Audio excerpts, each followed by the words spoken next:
Hello, good people. How are you doing today? Welcome to my talk show today. My name is Dominic, and today we want to talk about one of the conditions that affect women. And today I want you to listen and as we educate each other about some of these conditions. So today we want to talk about some of the menstrual conditions that normally affect women. And straight to the point, I want to say that many times women visit hospitals because of different conditions, especially reproductive issues. And it ranges from different menstrual issues, infections, fertility issues, and other menstrual conditions. One of the major conditions that normally women present with is what we call menstrual disorders, ranging from heavy menses to sometimes lack of menses, sometimes painful menstrual cramps, and the like. And today we want to highlight some of the few conditions that are mostly under what we call menstrual disorders. There are a number of them, but we may not be able to mention all of them. But the few I'll be able to mention, we'll be able to listen to them. One of the main problem, rather what we call main menstrual disorder women experience is what we call dysmenorrhea. I think everyone has heard of this. Dysmenorrhea basically is defined as painful menstrual cramps.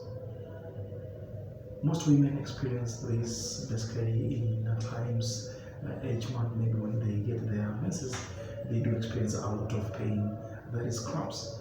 So some of these conditions, they have what we call underlying causes. That is why sometimes it's very important, if you do experience pain of cramps, don't just take painkillers and just leave it at that. Try to find out what could be an underlying cause. What might be aggravating the pain? That is very, very important. Basically, some of the conditions that can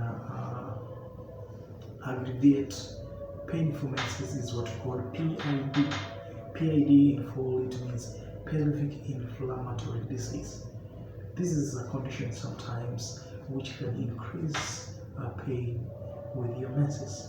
So always try to find out. We always encourage that if you do experience this, at least once in a while, do a pelvic ultrasound scan. At least you are able to ascertain if there could be an underlying problem. Also, uterine fibroids. If you happen to have growths in your uterus, which we call myomas or uterine fibroids, they can increase the painful menses. Also, some tumors in the uterus can also increase this. Also, the likes of what we call endometriosis, as well as even what we call ovarian cysts, also PCOS, that is polycystic ovarian syndrome. These are some of the main causes of painful menses. So if you do experience a painful period, I urge you always to go for a test and at least for a gynecological review. Another menstrual disorder is what we call amenorrhea. Amenorrhea simply means absence of periods. Some women do experience this, and sometimes they get to wonder what could be the causes. When you talk about amenorrhea, is where someone has missed her periods once, twice, thrice, up to even 4 months and so. So sometimes the obvious cause of amenorrhea or absence of menses is what we call pregnancy. So if you are pregnant, you won't get your menses. And if you get your menses, those are then not menses. That is bleeding in pregnancy, and is one of the danger signs in pregnancy. But once you get pregnant, definitely your menses ceases to happen. Another cause is what we call menopause. So menopause, this is a transition from reproductive age to a non-reproductive age, meaning you're not able to conceive. So basically, we do have women who get their menopause a bit earlier, and others their menopause start a bit late. So some women get their menopause as early as in their early 40s. We call it early menopause or premature menopause. But others can go up to the age of 50 when they're still not able to reach the menopause. But once menopause sets in, your period starts misbehaving, or rather, they can disappear for a few months, come back, disappear, then they can disappear completely. That is menopause. Another cause of absence of menses is what we call hormonal imbalance. We have different types of hormones that normally help in ovulation and all that. Estrogen, progesterone. So if there is an imbalance in one way or the other of these hormones, it can lead to absence of periods. Another factor that causes absence of menses is what we call some hormonal contraceptions.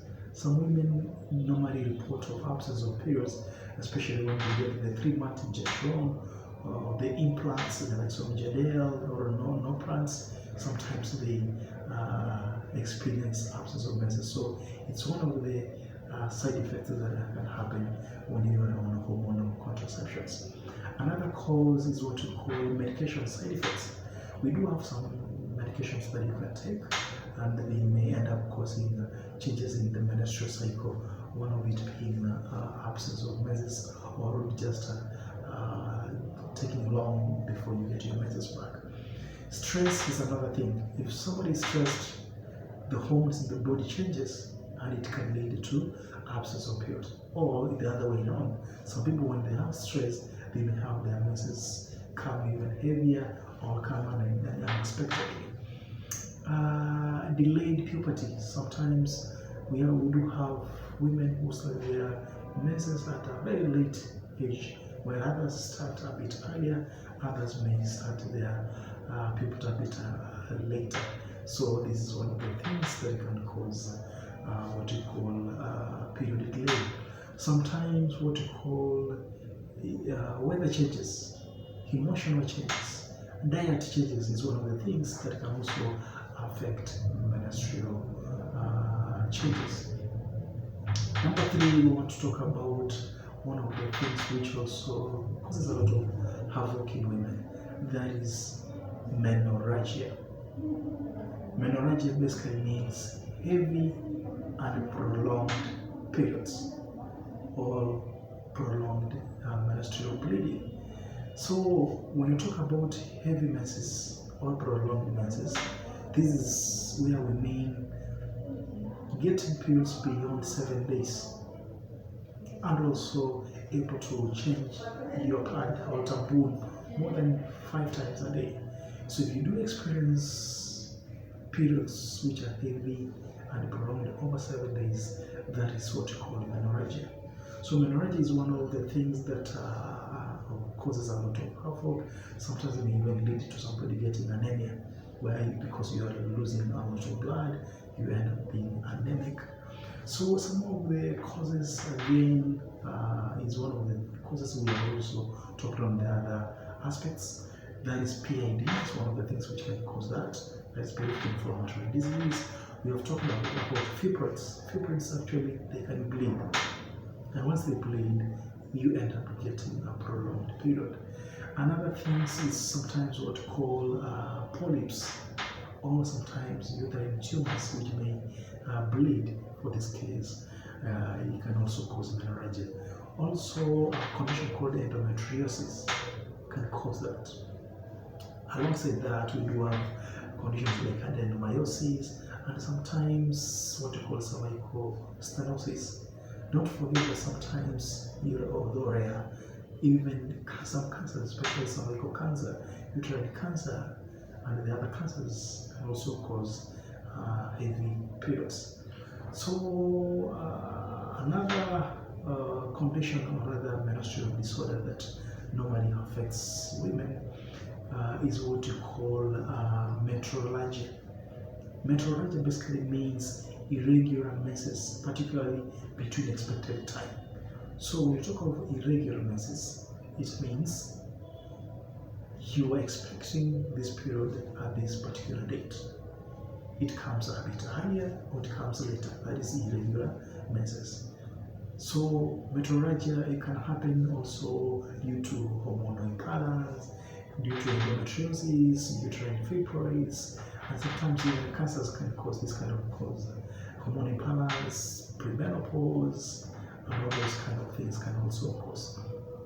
And then there is another one we call oligomenorrhea. Oligomenorrhea is basically what we mean infrequent or fewer menstrual flow or menstrual period. So once this one happens, due to some other causes, especially PCOS, that is polycystic ovarian syndrome, can cause this. Sometimes what we call premenopause as well comes in here, and some other condition we call Cushing's syndrome. So these are some of the major menstrual disorders. We do have more than 10 of them. I may not be able to mention all of them, but just to mention about a few, we do have others we call PMS, that is premenstrual syndrome. Especially this what affects women where there is mood changes, mood swings, not able to concentrate at work. Sometimes people others vomit, others even end up getting diarrhea. You know, all those kind of things can cause what you call it will be under what you call premenstrual syndrome. We do have other conditions, the likes of fibroids. It's a condition on its own. We do have what you call abnormal uterine bleeding as well. We do have dysfunctional uterine bleeding. We do have what we call premenstrual dysphoric disorder as well. Those are among some of the disorders that affect or other disorders under menstrual symptoms or menstrual conditions. So I know there are a lot of things that we may need to learn from this, but individually these are conditions that we may need to talk about them later on. But for now, I wanted to highlight some of the conditions. So a take-home message: if you do have one of these conditions and you are not sure what might be the cause, I kindly advise that you see your doctor for more advice and for more evaluation. At least do a pelvic ultrasound scan once in a while to ascertain if there could be a problem. Never always just keep on taking painkillers, especially if you're having painful periods without knowing what could be the main cause. So towards this end, I want to thank you so much for listening and watching my video. I'll be doing much of these once I get time, and I want to say that continue following me on my Facebook page by the name of Dominic, as well as another page called Health is Wealth, where I normally do post my health talks or health articles. Do subscribe to my YouTube channel by the name of Dominic, so that we can continue educating each other. As I always say, health is wealth. If you do have your good health, you are able to be productive in your life, even at the place of work and within the engagements you have during the day. Thank you so much for watching, and thank you for listening to me.